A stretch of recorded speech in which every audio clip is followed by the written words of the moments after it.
쉬지 않는 자에게 주가 일하시네, 주가 일하시네. 신뢰하며 걷는 자에게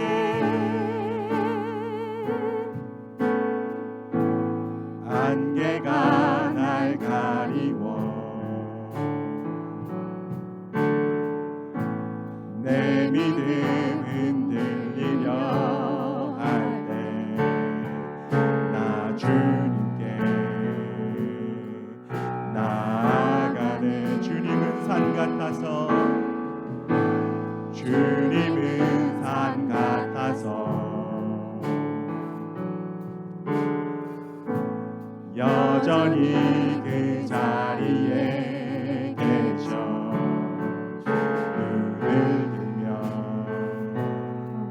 보이리라 날 위한 그 사랑. 주는 나의 도움이시며 주의 계획 영원하시네. 주의 위엄 앞에 믿음으로 순종해 예배드리리.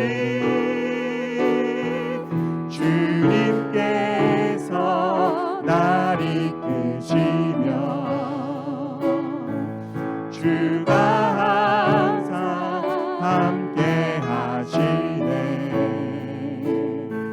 주의 사랑 안에 믿음으로 순종해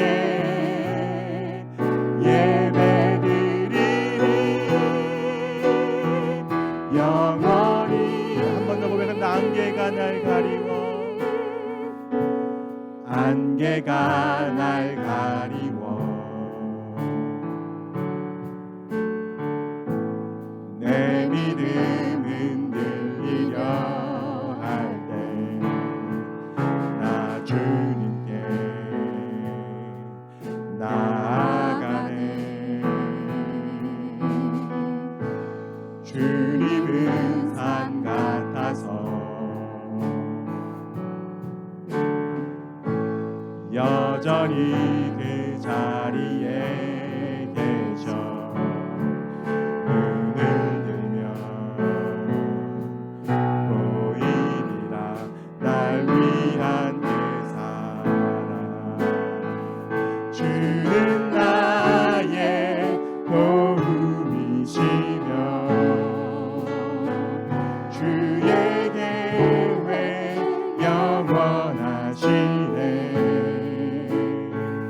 주의 위엄 앞에 믿음으로 순종해 예배드리리. 주님께서 날 이끄시며 주가 항상 함께 하시네. 주의 사랑 안에 믿음으로 순종해 예배드리리. 영원 주의 말씀 의지하여, 주의 말씀 의지하여 깊은 곳에 금을 던져 오늘 그가 놀라운 이루시는 것 보라. 주의 말씀 의지하여 믿음으로 금을 던져 믿는 자에게 능치 못한 주의 말씀 의지하여, 주의 말씀 의지하여 깊은 곳에 금을 던져 오늘 그가 놀라운 일을 이루시는 것 보라. 주의 말씀 의지하여 믿음으로 금을 던져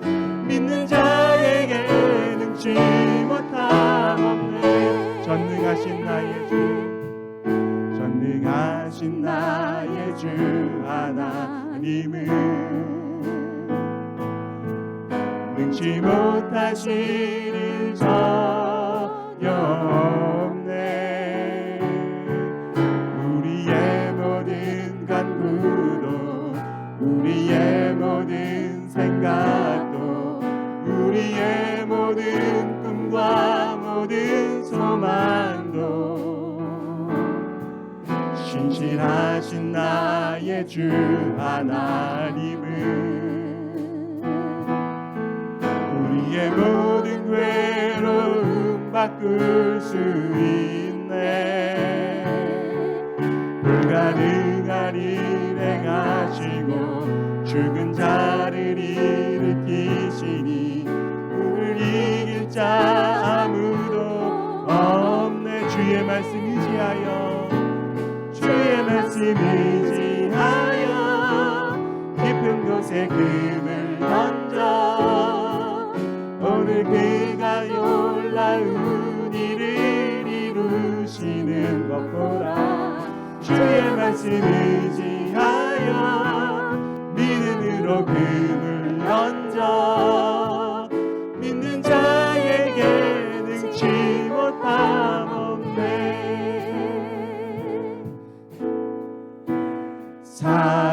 살아계신 주 나의 참된 소망 걱정 근심 전혀 없네.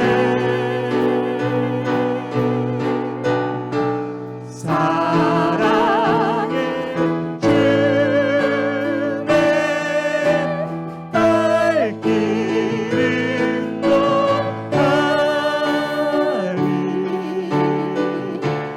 내 모든 삶의 기쁨 늘 충만하네.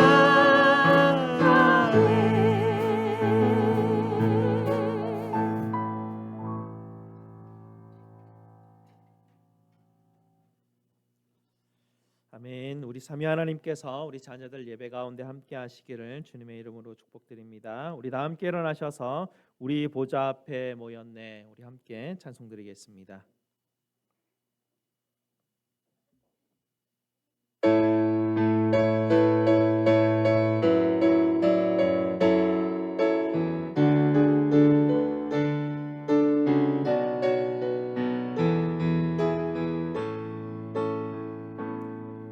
우리 보좌 앞에 모였네.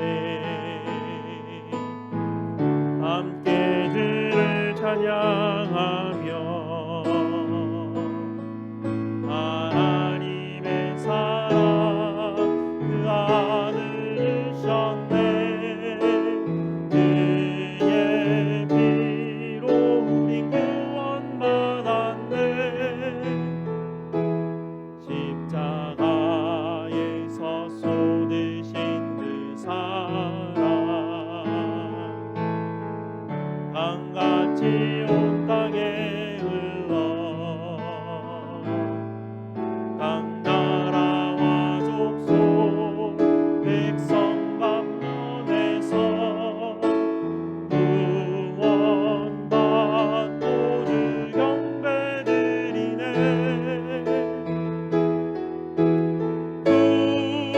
구원하심이 보좌에 앉으신 우리 하나님과 어린 양께 있도다.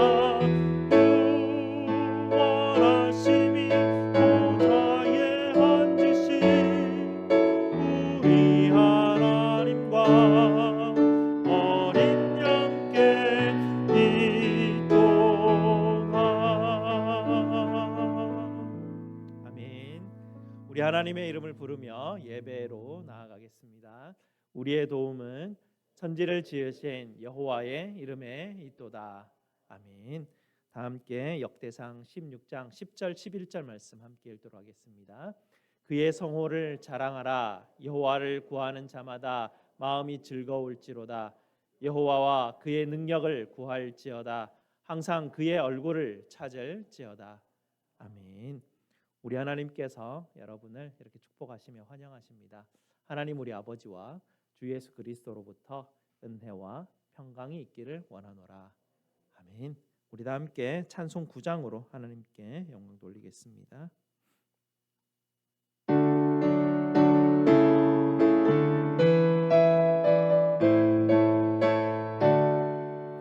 하늘에 가득한 영광의 하나님, 온 땅에 충만한 존귀하신 하나님, 생명과 빛으로 지혜와 권능으로 언제나 우리를 지키시는 하나님, 성부와 성자와 성령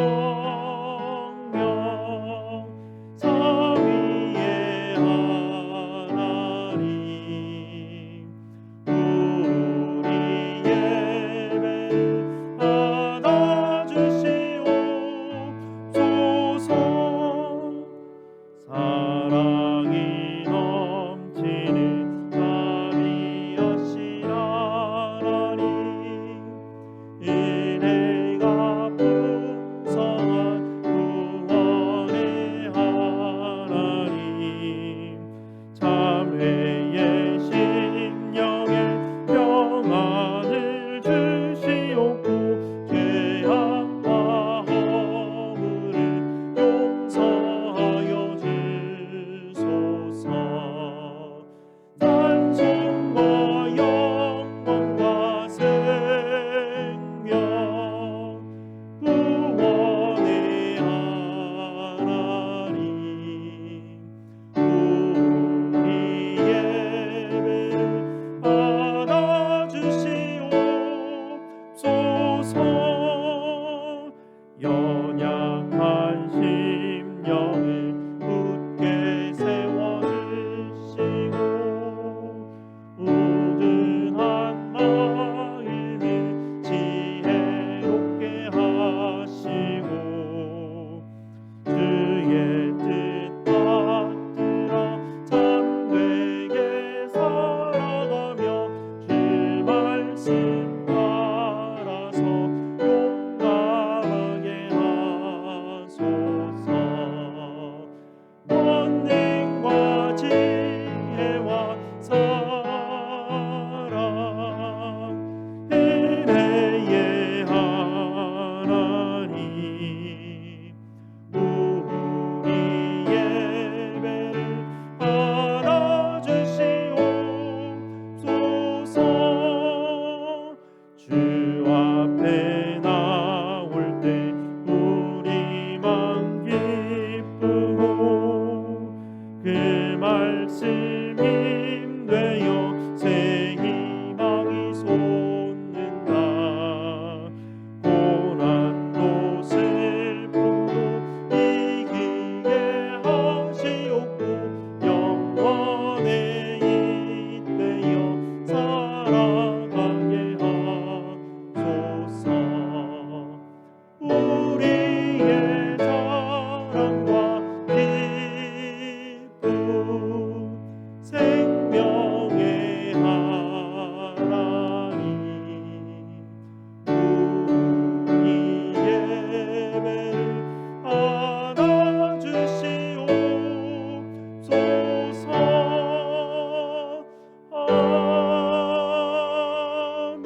아멘. 다 함께 앉으셔서 하나님께서 우리에게 주신 약속의 계명을 함께 읽도록 하겠습니다. 하나님이 이 모든 말씀으로 말씀하여 이르시되 나는 너를 애굽 땅 종되었던 집에서 인도하여 낸 네 하나님 여호와니라. 제 1은 너는 나 외에는 다른 신들을 내게 두지 말라. 제 2는 너를 위하여 새긴 우상을 만들지 말고 또 위로 하늘에 있는 것이나 아래로 땅에 있는 것이나 땅 아래 물속에 있는 것의 어떤 형상도 만들지 말며 그것들에게 절하지 말며 그것들을 섬기지 말라. 제3은 너는 네 하나님 여호와의 이름을 망령되게 부르지 말라. 제4는 안식일을 기억하여 거룩하게 지키라. 제5는 내 부모를 공경하라. 제6은 살인하지 말라. 제7은 간음하지 말라. 제8은 도둑질하지 말라. 제9는 내 이웃에 대하여 거짓 증거하지 말라. 제10은 내 이웃의 집을 탐내지 말라. 아멘. 약속의 계명에 비추어서 우리가 죄의 지배 아래 얼마나 있었는지를 다시 한번 더 돌아보시고 십자가로 인한 우리에게 주신 놀라운 은혜를 다시 한번 더 떠올리시면서 우리가 여전히 죄의 습관 가운데 있는 우리의 부족함들을 또 십자가 앞에 내려놓는 그런 시간 갖도록 하겠습니다.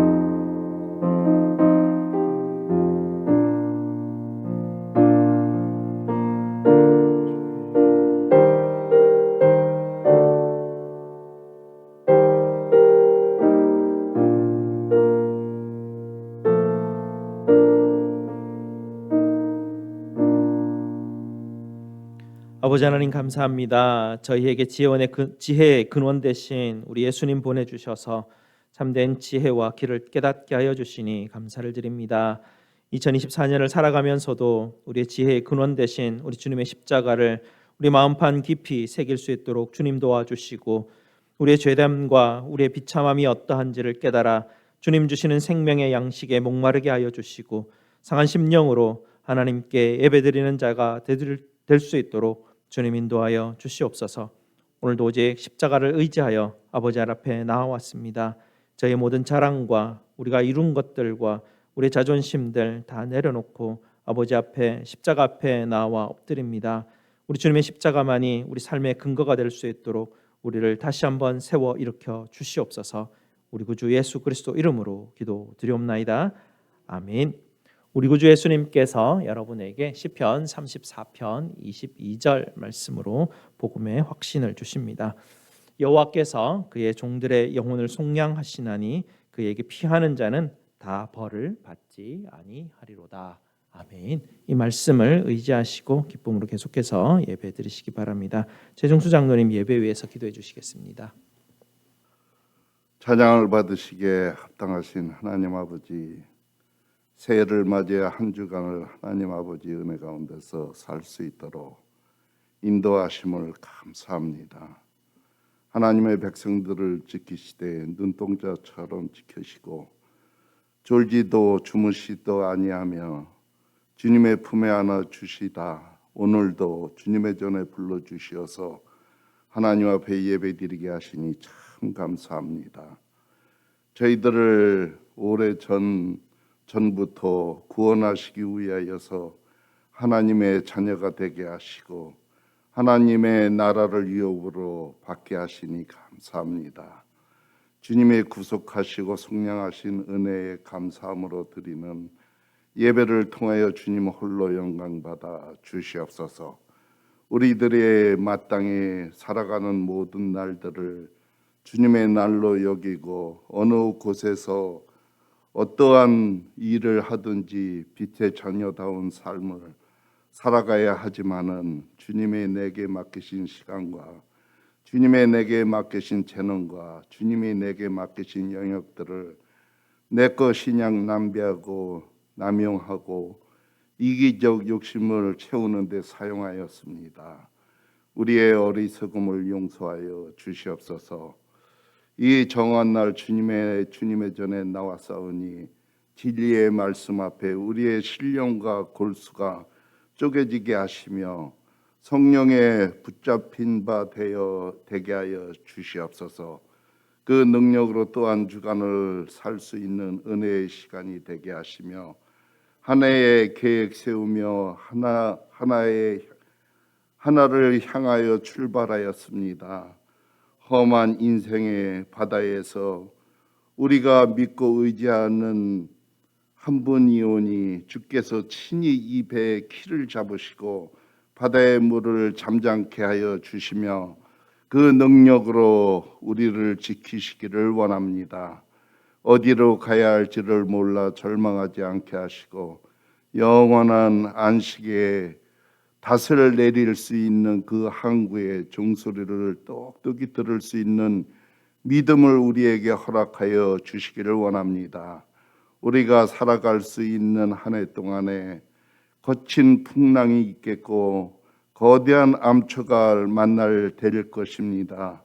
주님이 그 두려움에 건지시고 지치고 흔들릴 때에 우리의 믿음과 힘으로 견딜 수 없을 때에 우리들에게 위로의 섬을 발견할 수 있는 한 해의 삶이 되기를 소원합니다.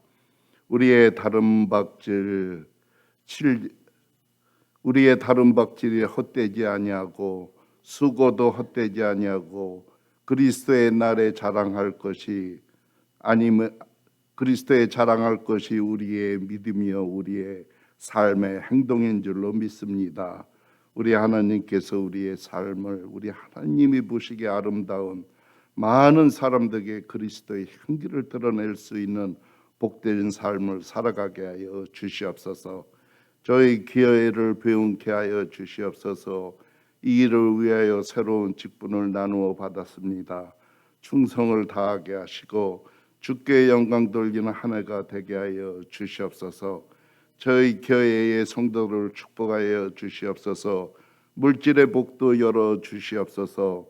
육신의 연약함을 고통받는 성도들을 치유해 하나님이 만나 주시기를 원합니다. 소원이 있는 지금껏 부르짖는 기도한 성도들에게 응답하여 주시옵소서. 오늘도 강단에 세우신 목사님, 교육 목사님, 선생님, 예배를 위하여 수고하시는 모든 여러분들, 아버지 우리 하나님이 기억하시사 그들의 헌신이 헛되지 않게 하시고 그들의 헌신으로 통하여서 주님의 나라가 이 땅 가운데 우리 교회 안에 이루어 나아갈 수 있도록 우리 하나님 도와주시옵소서. 말씀을 선포하실 때 하나님의 능력이 함께 하심이 하나님의 온전하시고 기뻐하시는 뜻이 전달되는 그 말씀으로 우리가 은혜 충만하여 한 주간을 또한 살아갈 때 그 말씀 붙들고 승리하는 우리 교우들이 될 수 있도록 축복하여 주시옵소서. 이 시간도 준비된 것으로 우리 하나님 앞에 드리는 찬양들을 기억하시다. 그들의 마음속에 그들의 심령 속에 우리 하나님께서 기쁨과 감사를 허락하여 주심으로 통하여서 어제보다 내일보다 모레가 우리 하나님이 받으시기에 합당한 찬양 드리는데 부족함이 없는 대원들이 될 수 있도록 축복하여 주시옵소서. 이제는 처음 시간이 온나이다. 마치는 시간까지 우리 주님 홀로 영광 받아 주시기를 원하오며 감사하며 예수 그리스도 이름으로 기도드리옵나이다. 아멘.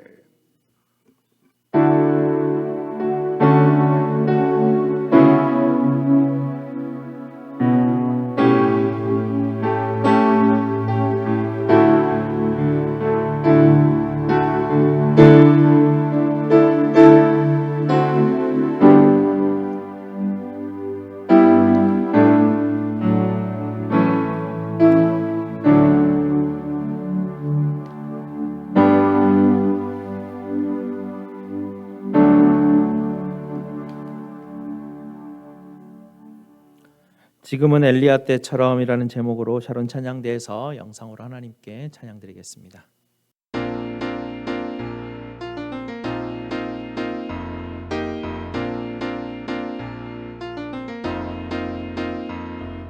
지금은 엘리야 때처럼 주 말씀이 선포되고 또 주의 종 모세의 때와 같이 언약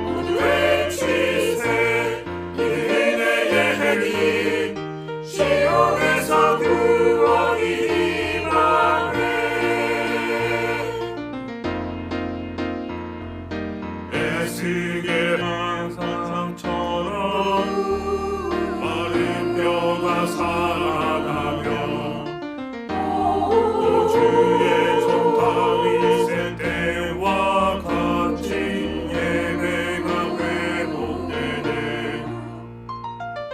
준수할 때가 이르러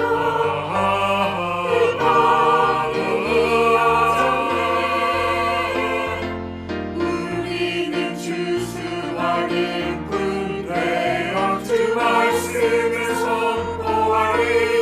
오라 주님 구름 타시고 나팔 불 때 다시 오시네. 모두 외치세 이르네의 행위 시온에서 구원이 임하네.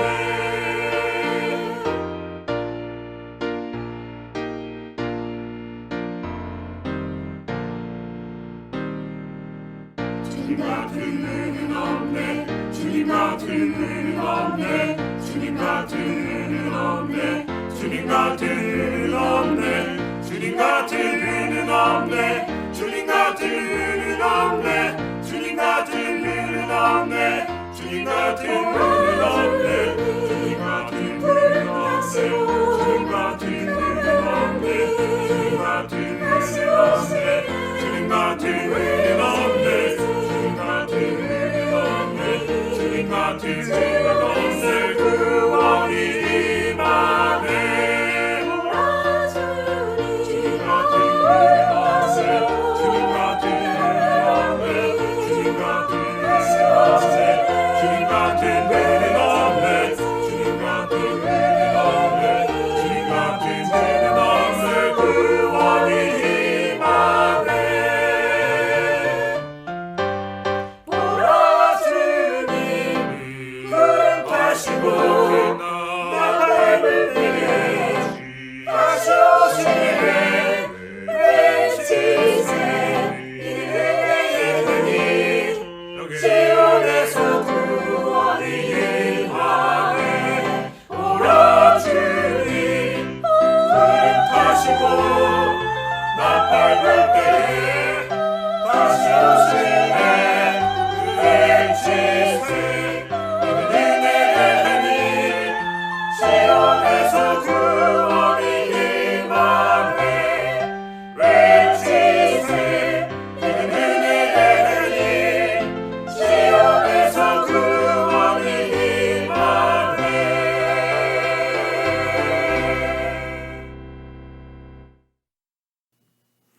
아멘. 감사합니다. 오늘 하나님께서 우리에게 주시는 말씀 보겠습니다.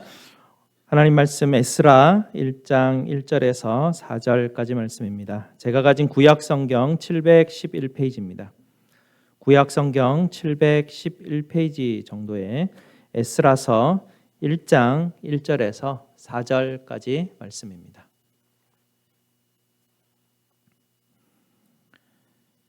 다 찾으셨으면 에스라 1장 1절에서 4절까지 말씀 함께 교독하시고 마지막 절 함께 읽도록 하겠습니다. 바사왕 고레스 원년에 여호와께서 예레미야의 입을 통하여 하신 말씀을 이루게 하시려고 바사왕 고레스의 마음을 감동시키심에 그가 온 나라에 공포도 하고 조소도 내려 이르되 바사왕 고레스는 말하노니 하늘의 하나님 여호와께서 세상 모든 나라를 내게 주셨고 나에게 명령하사 유다 예루살렘의 성전을 건축하라 하셨나니 이스라엘의 하나님은 참 신이시라. 너희 중에 그의 백성된 자는 다 유다 예루살렘으로 올라가서 이스라엘의 하나님 여호와의 성전을 건축하라. 그는 예루살렘에 계신 하나님이시니라.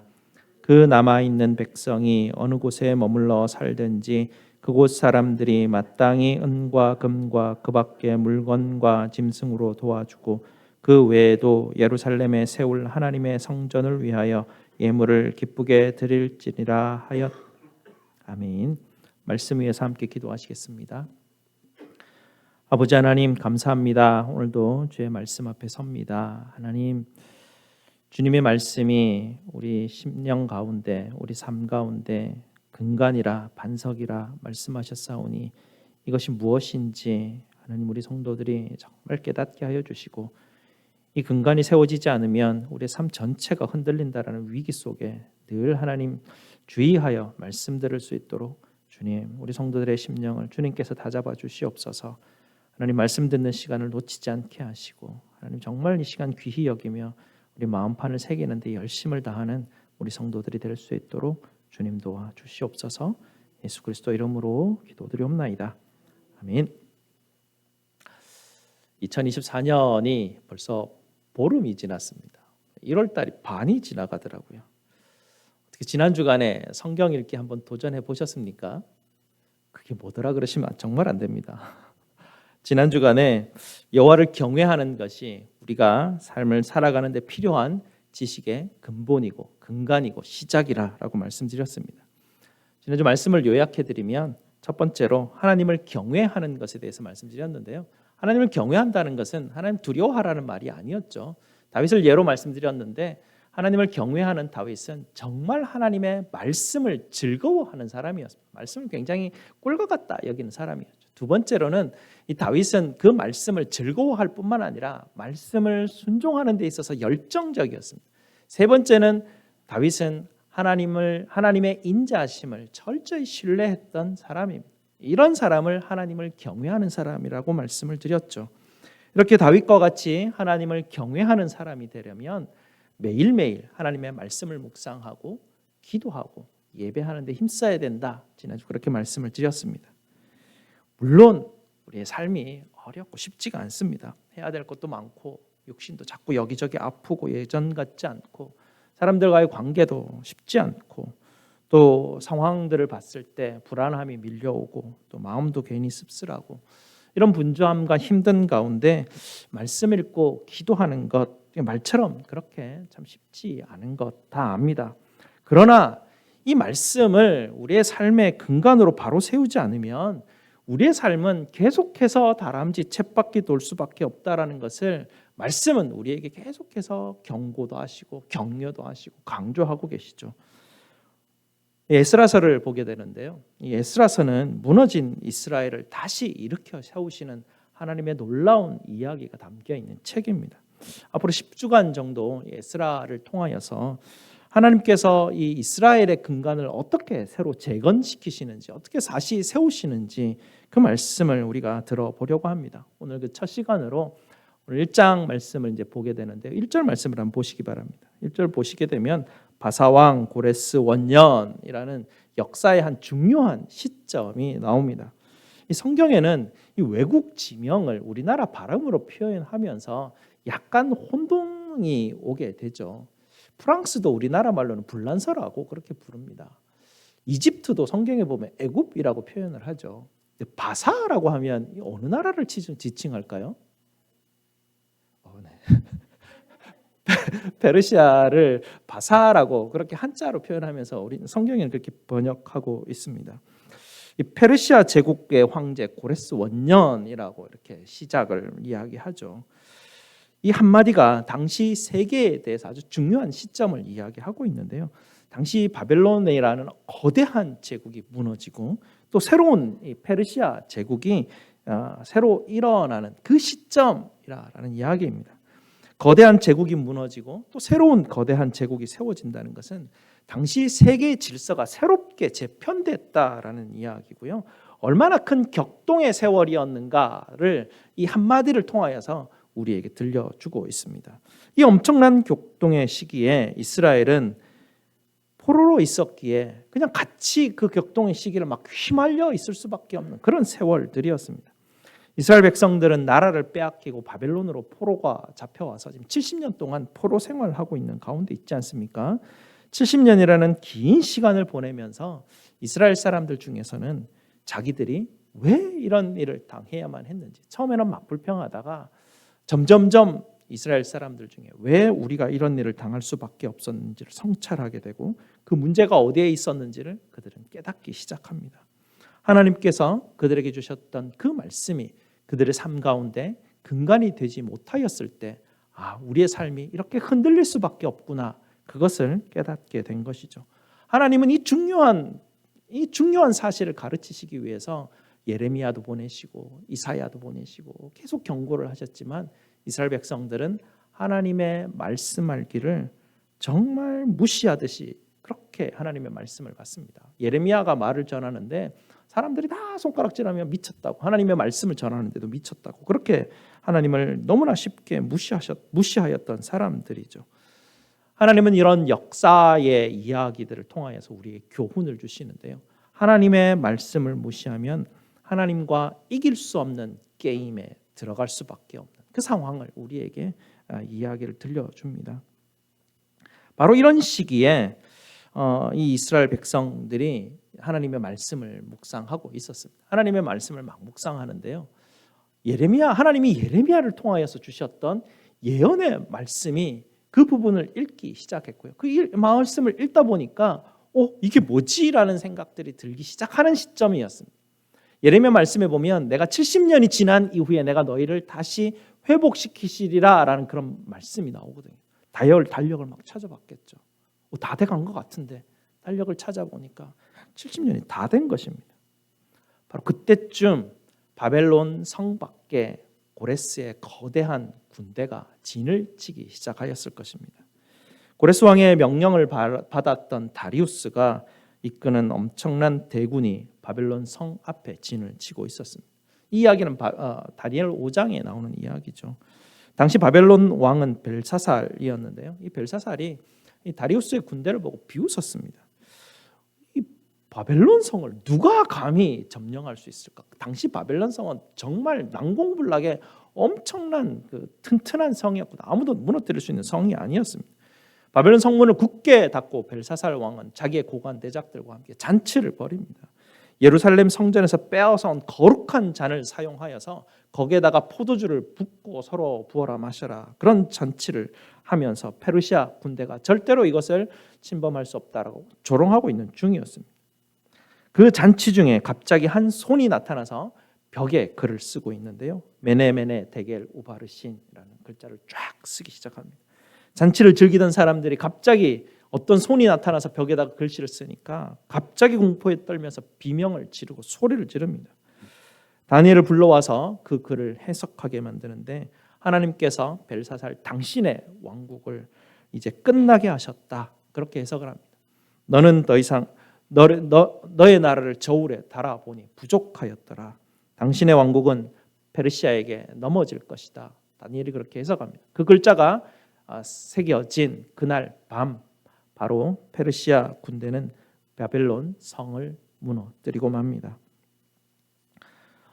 당시 상황을 한번 상상을 한번 해보시기 바랍니다. 안 그래도 포로로 잡혀와가지고 너무나 힘들고 어렵고 미래가 보이지 않고 불안한데 갑자기 그나마 자기들이 있었던 그 바벨론 제국이 막 공격을 받아서 다 무너지고 뭔가 새로운 제국이 다시 자기를 붙들려고 하는 그런 격동의 시기인데 이 이스라엘 백성들이 얼마나 힘들었겠습니까? 70년이 다 됐는데 이제는 뭐가 풀려야 되는데 왜 더 엄청난 일이 내게 몰려올까? 불안하고 힘들었던 상황인데요. 오늘 말씀을 보시게 되면 하나님이 이 격동의 시기를 통하여서 하나님이 하시고자 하는 일이 있었다라는 것을 성경은 우리에게 들려줍니다. 그것은 바로 하나님께서 자기 백성을 재건하시려고 하였다라는 것이죠. 2절과 3절 말씀을 보시게 되면 하나님이 이런 대제국의 흥망성쇠를 이용하셔서 자기 백성을 위해서 일하고 있음을 보게 됩니다. 하나님이 일하실 때 우리가 보기에는 막 세상이 들끓고 난리가 난 것처럼 보일 수 있다는 이야기죠. 말씀의 근간을 무시했던 자기 백성들을 잠시간 바벨론에 보내셔서 그곳에서 자기들이 무엇을 잘못했는지를 깨닫게 하셨습니다. 그리고 때가 되셔서 다시 저들을 예루살렘에 부르시고 예배하는 백성으로 하나님께서는 재건하시기를 원하셨습니다. 하나님이 자기 백성을 새롭게 재건하시려고 하는 첫 번째 일이 있으셨는데요. 하나님이 첫 번째 이루시려고 하셨던 목표는 무엇이었을까요? 재건을 할 때 목표가 경제 부흥을 위한 목표가 처음이었을까요? 아니면 정치적인 안정을 부흥시키는 게 첫 번째 목표였을까요? 하나님이 세우신 첫 번째 목표는 이스라엘을 예배하는 백성으로 재건시키시겠다라는 것이 하나님의 첫 번째 목표였습니다. 영국의 학자 어웬 루저라는 사람이 왜 십자가는 정치가가 할 수 없는 일을 할 수 있는가, 그런 책을 썼는데요. 당시 영국이 도덕적, 영적으로 나락으로 떨어질 때였습니다. 국회의원들이 얼마나 타락했는지 술을 취해서 법안 심의에 왔다가 너무 술이 취해가지고 그냥 그 영국 의회가 한낮에 해산해야만 하는 그런 때도 있었습니다. 어린아이들이 공장에서 일하고 착취를 당하던 그때 바로 하나님께서 존 웨슬리를 부르시고 그로 인하여서 잊혀진 복음을 선포하게 하시고 온 18세기의 온 영국에 새로운 말씀의 부흥이 일어나게 만드셔서 영국 사회를 다시 재건하시는 일을 하셨습니다. 하나님은 이스라엘을 돌아오게 하실 때도 가장 처음에는 경제적 부흥을 계획하지 않으시고 정치적 안정을 계획하지도 않으셨습니다.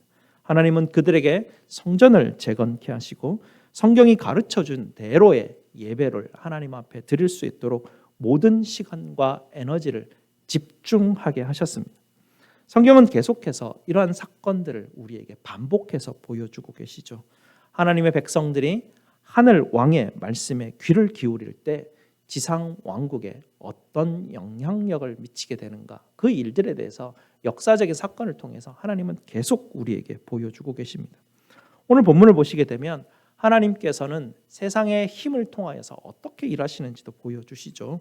1절 말씀을 보시면 중간쯤에 여호와께서 예레미야의 입을 통하여 하신 말씀을 이루게 하시려고 바사왕 고레스의 마음을 감동시키심에 그가 온 나라에 공포하고 조서로 내려 이르되 라고 말합니다. 고레스가 공포하는 이 포고문의 내용의 아이디어는 누구의 아이디어라고 말하고 있습니까? 이 고레스의 아이디어가 아니라 하나님이 그에게 생각을 넣어주시고 아이디어를 주셨다라는 이야기입니다.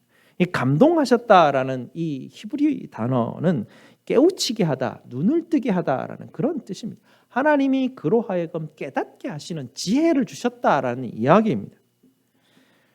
고레스는 바벨론 제국과는 다른 정책을 취했던 그런 황제였습니다. 바벨론은 어떤 정책을 취했냐면 정복한 땅에 있는 그 사람들을 다 포로로 끌고 와가지고 모든 지역에 다 흩어버립니다.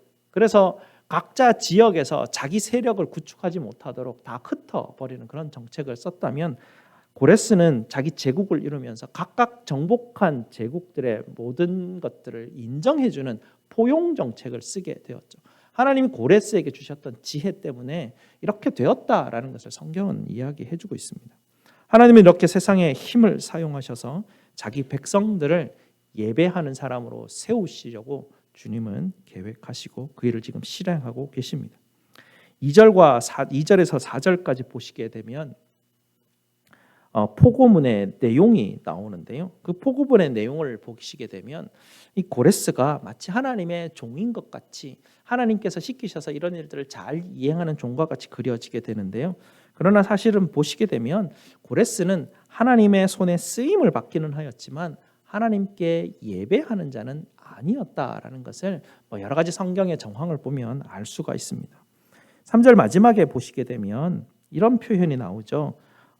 고레스는 여호와 하나님은 예루살렘에 계시는 하나님이라 라고 그렇게 표현을 하는 부분이 나옵니다.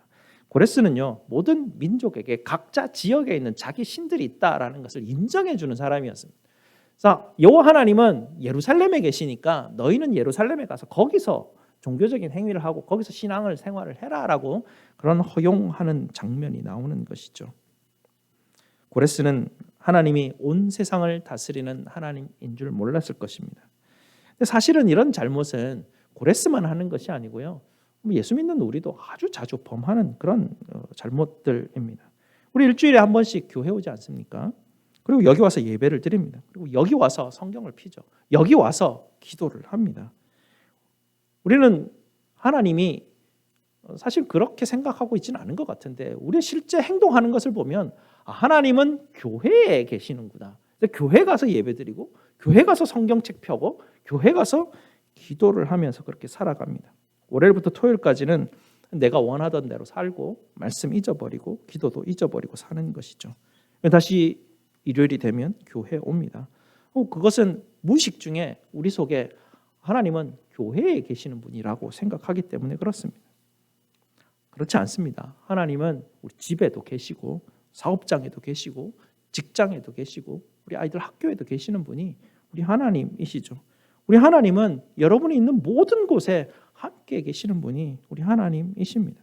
그리고 하나님은 여러분이 있는 모든 곳에서 하나님은 예배 받으시는 분이십니다. 하나님을 예배한다라는 것은요, 하나님이 내 삶의 주인입니다라고 고백하는 것입니다. 내 삶의 시작이시고 내 삶의 근간이십니다라고 고백하는 것이죠.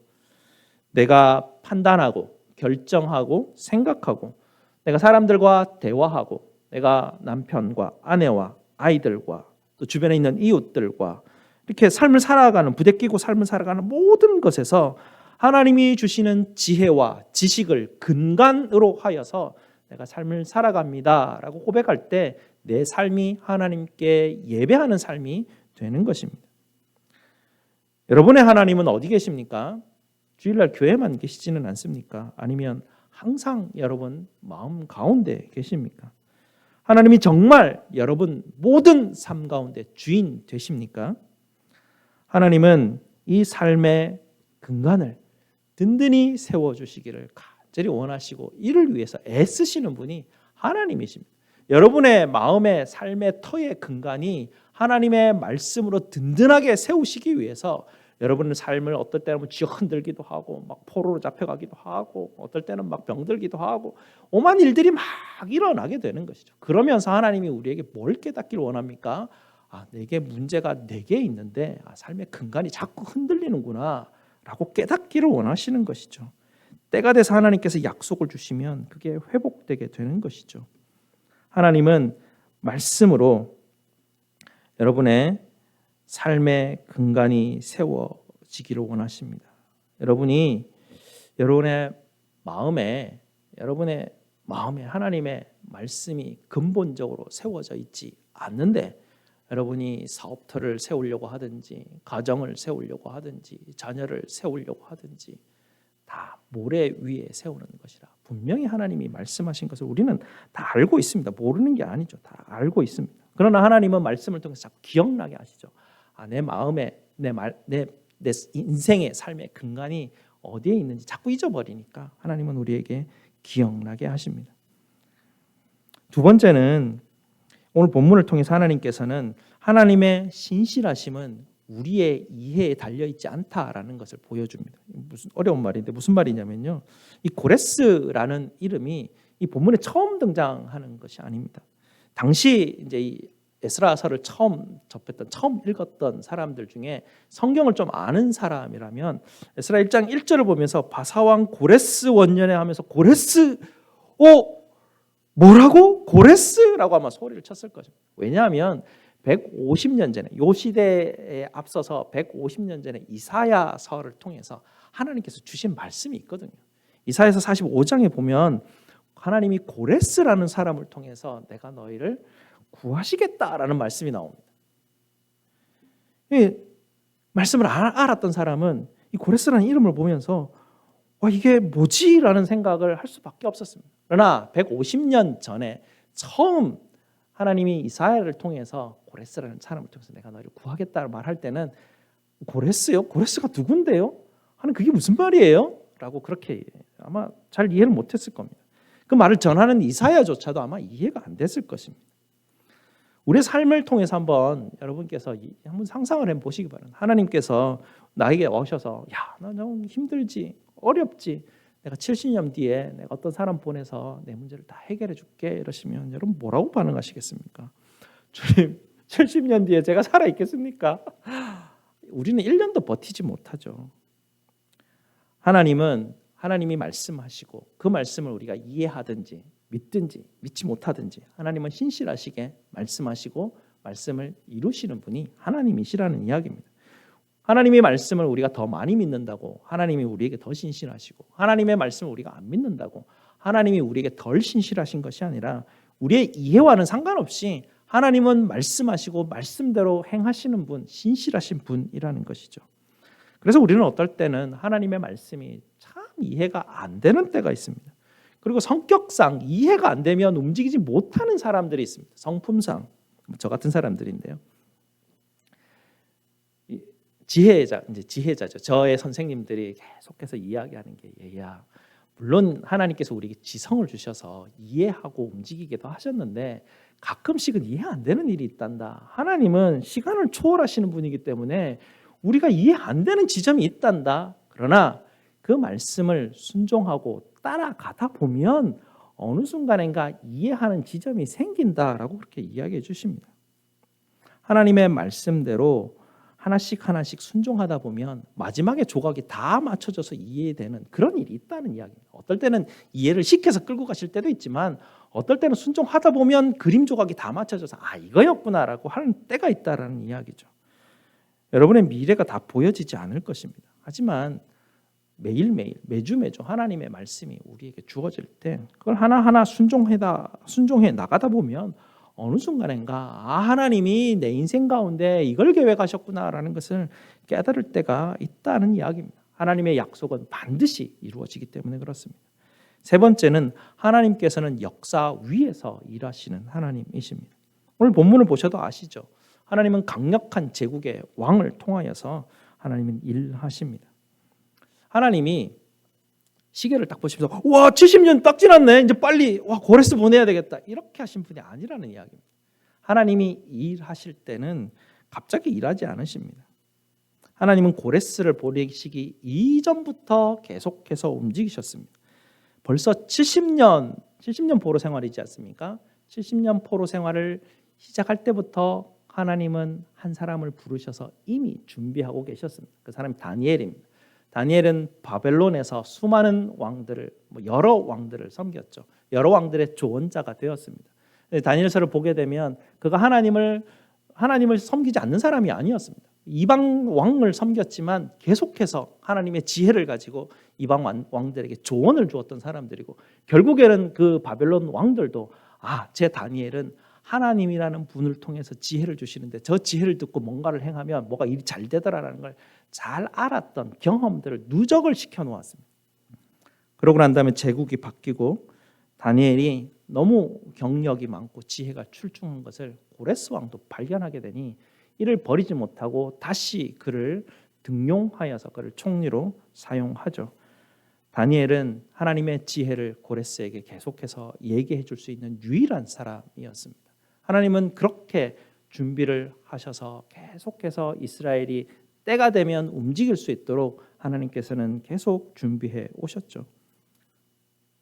고레스 왕 때에 사자굴의 사건이 일어나는 그런 때가 바로 그때였습니다. 하나님의 살아계심이 어떠한 것인지 고레스 왕에게 충분히 보여주는 사건도 있었죠. 그러니 고레스가 여호와 하나님에 대한 그 이야기를 잘 알고 있었던 것이 이해가 되는 것입니다. 하나님은 다니엘을 준비시켰죠. 또 그 가운데 하나님이 에스더를 준비하셔서 그 나라 가운데 어떤 일들이 일어나는지를 하나님이 준비를 시켜주십니다. 스룹바벨을 준비시키시고 에스라를 준비시키시고 느헤미야를 준비시키셔서 하나님의 백성이 때가 되었을 때 다시 하나님이 재건시킬 수 있는 모든 기반 준비들을 하나님은 이미 해놓고 계신다라는 이야기입니다. 하나님을 경외하는 것, 하나님을 예배하는 것, 하나님의 말씀을 순종하는 것, 기도하고 찬송하는 것 다 같은 의미입니다. 예배 회복은 하나님의 백성이 자신이 움직이는 모든 곳에서 하나님을 나의 하나님이라 그렇게 고백하고 섬기고 있는가, 거기에 중심 질문이 있습니다. 교회에 열심히 와가지고 매주 와서 교회에서 예배 열심히 이 시간 안에 잘 드리는 것, 물론 그게 예배 잘 드리는 거 맞습니다. 제가 딴 얘기하는 게 아닙니다. 예배 오셔서 공동으로 하나님 앞에 찬송하고 예배하고 이 시간이 너무 중요한 시간입니다. 그러나 이 시간만이 아니라 내가 삶을 살아가는 모든 곳에서 하나님은 예배받기를 원하신다는 이야기입니다. 내가 살아가고 판단하고 결정하고 사람 만나고 내 가족들, 내 주변의 이웃들 만날 때 내 안에 정말 하나님의 말씀에 근간이 있는가를 자꾸 확인하셔야 됩니다. 하나님의 계속 말씀하시지 않습니까? 예수님을 통하여서 예수님이 종과 같이 너희를 섬겼는데 너희도 그렇게 해라라고 주님 말씀하시지 않습니까? 사람을 대할 때 내가 과연 종과 같은가? 그 말씀의 근간에서 내가 사람을 만나는가? 내가 사람들과 이야기하는가? 그것을 계속 확인하라고 하십니다. 그게 머릿속에 계속 내 마음판에 계속 새겨져 있을 때 그게 바로 예배하는 사람입니다. 말씀이 낮아지라고 하는데 이해가 되지 않습니다. 내 자존심 다 구기고 저 인간한테 저렇게 하면 저 인간 기고만장할 텐데 이걸 내가 어떻게 봐주나. 다 그냥 말씀이 그렇게 하라니까 다 머릿속에 지워버리고 오늘도 어떻게 종같이 살까 이걸 그냥 고민하고 하나씩 계속 순종해 나가는 것입니다. 그렇게 1년 2년 지나가다 보면 이게 이것 때문에 그렇구나라는 걸 알게 됩니다. 하나님을 예배하는 하늘 왕이 말씀한 대로 삶을 살아가는 사람은 땅의 왕들이 하는 일들에 엄청난 영향력을 미치는 사람이 됩니다. 나는 종되었던 삶을 계속해서 살아가고 있었는데 어느 순간인가 돌아보면 주변에 생각지도 못했던 엄청난 영향력을 미치고 있다라는 것을 알게 됩니다. 우리는 낮은 사람은 지도자가 아니라라고 이야기하죠. 리더십은 사람들에게 내가 얼마나 많이 영향을 주는가에 따라 있습니다. 위치가 높은 게 아닙니다. 명령하는 위치에 있다고 리더십을 발휘하는 게 아니라 나의 삶을 통해서 주변 사람들이 얼마나 영향을 받는가, 그것이 하나님이 부르시는 리더의 역할들이죠. 주님이 입술을 단속하라고 하셨죠. 이해가 되지 않지만 내 입술을 내가 어떻게 단속하나, 내 머릿속에 떠오르는 생각들 내 입으로 다 뽑아내지 않으면 나는 도무지 견디지 못하는 사람인데 내가 이거 어떻게 하나 생각하고 말하는데 중간에 한번 꼭 10번 세고 말해야지, 이런 장치들을 하나님이 하라고 하시니까 생각이 빡 들면 뭐지 하고 그냥 입에 내지 말고 한 8번 세보고 난 다음에 이 말을 안 하는 게 낫겠네, 거의 10에 9은 안 하는 게 낫겠네가 딱 머릿속에 판단이 됩니다. 말을 할 때 생각하면 거의 10에 9은 말을 안 하게 됩니다. 스탑하게 되고 그 말씀을 순종해서 계속 1년 2년 하다 보면 주변 사람들에게 내가 엄청난 영향력이 있는 사람이 된다라는 이야기죠. 염려와 불안이 밀려올 때도 하나님 맡기라 하니까 기도하고, 하나님 마음이 너무 불안합니다. 하나님 이래서 내 삶이 이게 어떻게 됩니까? 하나님 여기도 부족하고 저기도 부족하고 힘든 게 너무 많은데 이게 되겠습니까? 하나님. 그럴 때 하나님이 내게 맡기라 하니까, 주님 맡기라 하니까 또 와서 맡기는데 그래도 잘 모르겠는데 주님 그래도 맡깁니다. 그렇게 맡기고 또 맡기고 하다 보면 하나님이 주시는 알 수 없는 평안이 뭔가라는 것들을 경험하게 됩니다. 내 안에 불안이 있으면 우리는 사람이 영적인 존재라고 하지 않습니까? 말은 하지 않는데 내 안에 불안함이 있으면 이게 스물스물 옆에 있는 사람들한테 막 영향력을 미칩니다. 내 안에 불안이 있으면 그렇다는 이야기입니다. 내가 하나님 앞에서 기도하고 이 불안함을 내가 하나님 앞에서 해결하지 않고 이 교회에 들어오게 되면 여러분이 있는 존재 자체만으로도 주변에 있는 사람들에게 불안함을 계속해서 막 영향력을 미친다는 이야기입니다. 그래서 하나님 앞에 내가 낮아지고 하나님 앞에 내가 말씀을 순종하고 내 불안함을 하나님 앞에 맡겨드리면서 주님 내게 주시는 놀라운 평강이 내게 있게 하셔서 내가 만나는 모든 사람들에게 하나님의 은혜가 흘러갈 수 있는 통로가 되게 하십시오라고 우리가 그렇게 기도하는 것입니다. 새로운 해가 시작이 되면 하나님께서 매년 새로운 시작을 하시기 위해서 우리 10년 가운데 하나님의 말씀이 근간이 되어야 된다 강조하고 계속 강조하십니다. 왜냐하면 그것이 근간이 되기를, 그것이 재건되기를 하나님이 간절히 바라시기 때문에 그렇습니다. 여러분이 나이가 40대이시고 50대이시고 60대이십니까? 앞으로 10년, 20년, 30년을 꾸준히 여러분의 심령을 말씀의 근간으로 든든하게 반석으로 한번 다져보시기 바랍니다. 여러분 인생이 어떻게 변하는지 하나님 분명히 약속하지 않으셨습니까? 너의 근간이 하나님을 경외하는 것이 내 인생의 근간이 될 때 너에게 어떤 일이 벌어지는지 하나님이 우리에게 주셨던 그런 약속들입니다. 그러면 여러분이 세우는 가정, 여러분이 세우는 사업장, 여러분이 세우는 아이들이 다 그 터 위에서 올라가게 되는 것이죠. 70대, 80대 우리 어르신들은 진짜 급합니다. 정말 말씀 붙들지 않으면 정말 급합니다. 10년, 20년 세워갈 건 아니고요. 지금 당장 붙들어야 됩니다. 당장 오늘 하루 순종해야 되고 오늘 하루 붙들고 나아가야 되는 것이죠. 하나님은 우리 교회 공동체 한 사람 한 사람의 모든 삶 속에서 예배 받으시기를 원하십니다. 그럼 하나님이 야, 다 나 예배해 이게 아니라 우리의 마음의 근간이 그렇게 될 때 인간은 행복하게 되도록 하나님이 그렇게 설계를 해놓았기 때문에 그렇습니다. 설계대로 살면 제일 행복하다라는 것을 하나님이 우리에게 알려주기를 원하시는 것이죠. 이를 위해서 저와 여러분 마음에 이 하나님의 말씀의 근간이 재건되어서 하나님께 영광 올려드리시는 저와 여러분 되시기를 주님의 이름으로 축복드립니다. 기도하시겠습니다. 아버지 하나님 감사합니다. 오늘도 말씀을 통하여서 우리 심령의 근간이 무엇으로 든든하게 세워져야 그 위에 하나님의 우리의 가정과 사업과 자녀와 우리 모든 것이 세워질 수 있는지 다시 한번 더 가르쳐 주시니 감사합니다. 우리의 마음의 터가 모래터가 되지 않게 하시고 든든한 반석 위에 세워질 수 있도록 주님 인도하여 주시옵소서. 예수 그리스도 이름으로 기도드리옵나이다. 아멘. 사도신경으로 우리 신앙을 고백드리겠습니다. 전능하사 천지를 만드신 하나님 아버지를 내가 믿사오며 그 외아들 우리 주 예수 그리스도를 믿사오니 이는 성령으로 잉태하사 동정녀 마리아에게 나시고 본디오 빌라도에게 고난을 받으사 십자가에 못 박혀 죽으시고 장사한 지 사흘 만에 죽은 자 가운데서 다시 살아나시며 하늘에 오르사 전능하신 하나님 우편에 앉아 계시다가 저리로서 산자와 죽은 자를 심판하러 오시리라. 성령을 믿사오며 거룩한 공회와 성도가 서로 교통하는 것과 죄를 사하여 주시는 것과 몸이 다시 사는 것과 영원히 사는 것을 믿사옵나이다. 아멘. 하나님 앞에 봉헌하시겠습니다.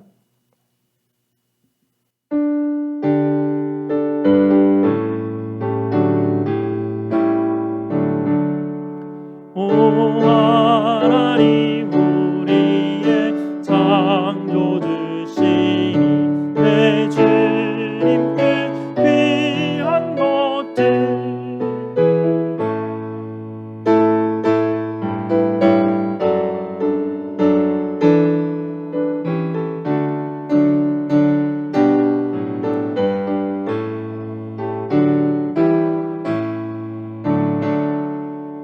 주 하나님 이름을 함께 높이며 내 주제께 영광을 돌리오리. 그 능력이 우리를 지켜주시니 주 하나님을 높이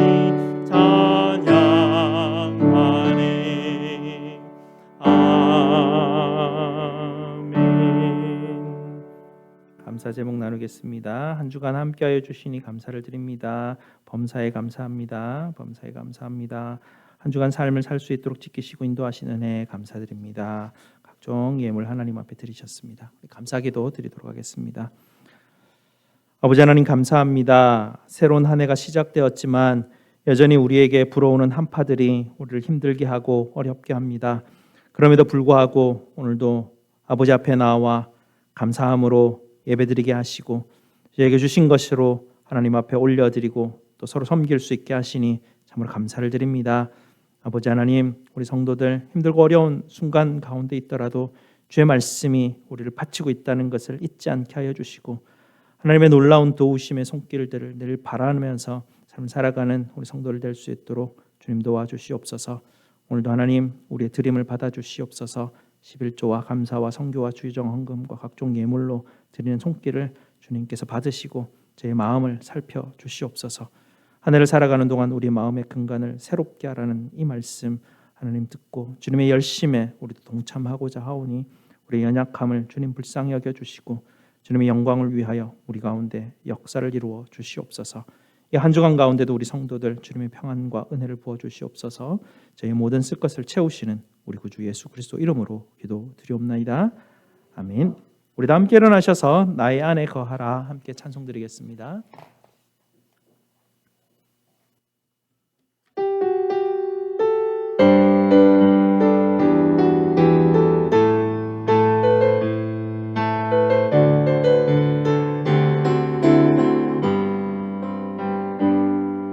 나의 안에 거하라 나는 내 하나님이니 모든 환난 가운데 너를 지키는 자라 두려워하지 말라 내가 널 도와주리니 놀라지 말라 내 손 잡아주리라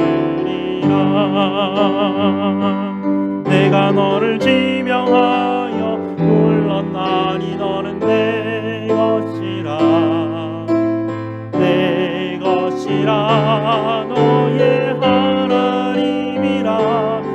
내가 너를 우배롭고 존귀하게 여기노라. 너를 사랑하는 내 여호와라. 아멘. 하나님의 복을 선포하겠습니다. 여호와는 너희에게 복을 주시고 너희를 지키시기를 원하며 여호와는 그의 얼굴을 너희에게 비추사 은혜 베푸시기를 원하며 여호와는 그 얼굴을 너희에게로 향하여 드사 평강 주시기를 원하노라. 아멘.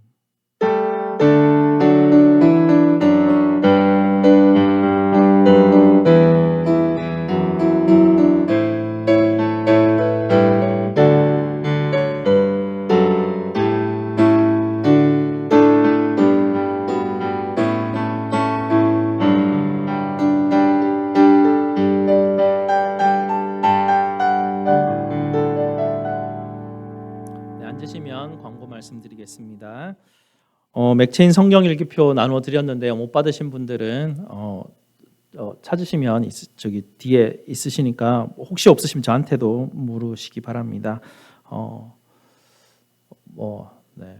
오늘부터 다시 시작하시면 되겠죠. 그래서 1일부터 시작하지 마시고 지난주에도 말씀드렸듯이 오늘 본문부터 다시 시작하시면 됩니다.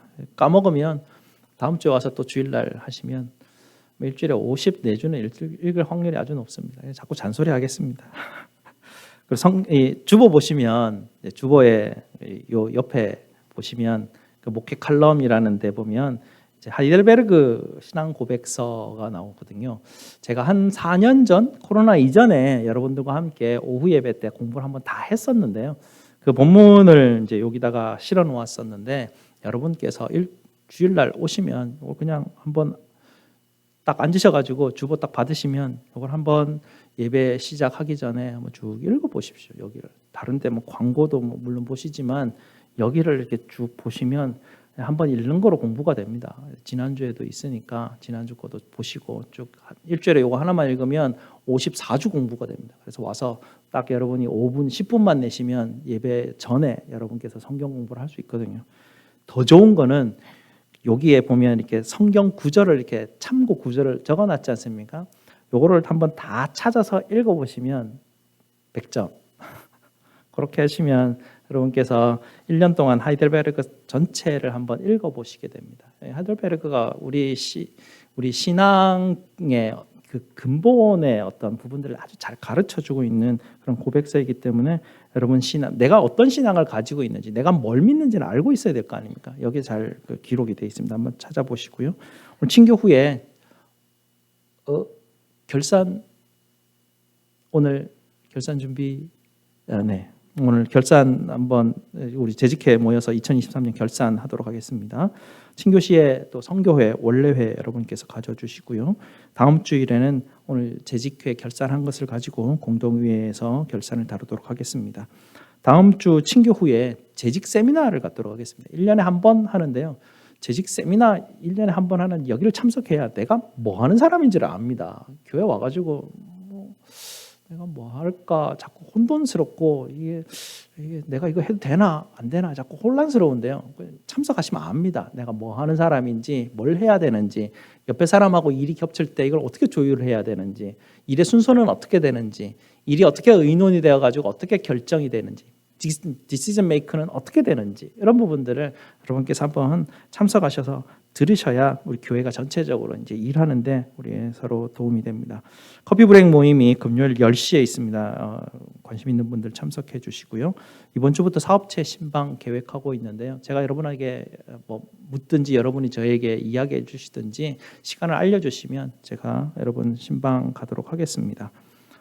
그리고 어제 나바오 선교팀이 이제 전체 15개 교회 목사님들이 함께 모여가지고 다시 올해 이제 나바오 선교를 계획하였습니다. 날짜는 6월 셋째 주에서부터 7월 넷째 주까지 6주간 사역을 계획하였고요. 그 6주간 사역 가운데 교육 사역과 또 주방 사역과 또 섬김 사역 이렇게 세 사역으로 나누어서 진행하게 됩니다.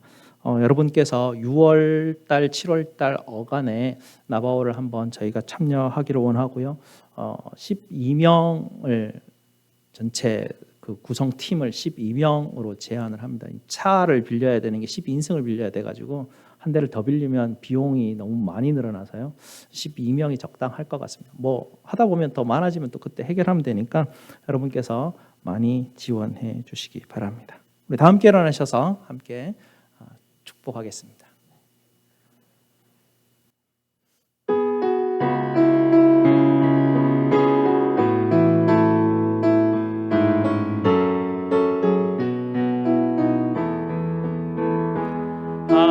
하나님은 너를 지키시는 자, 너의 우편에 그늘 되시니 낮에 해와 밤에 달도 너를 해치 못하리.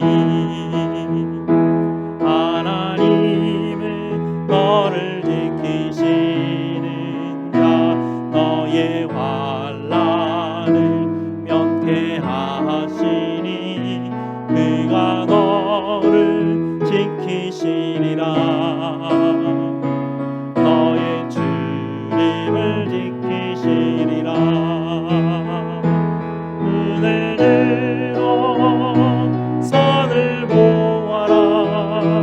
너의 도움 어디서 오나. 천지 지으신 너를 만드신 여호와께로다. 축복합니다.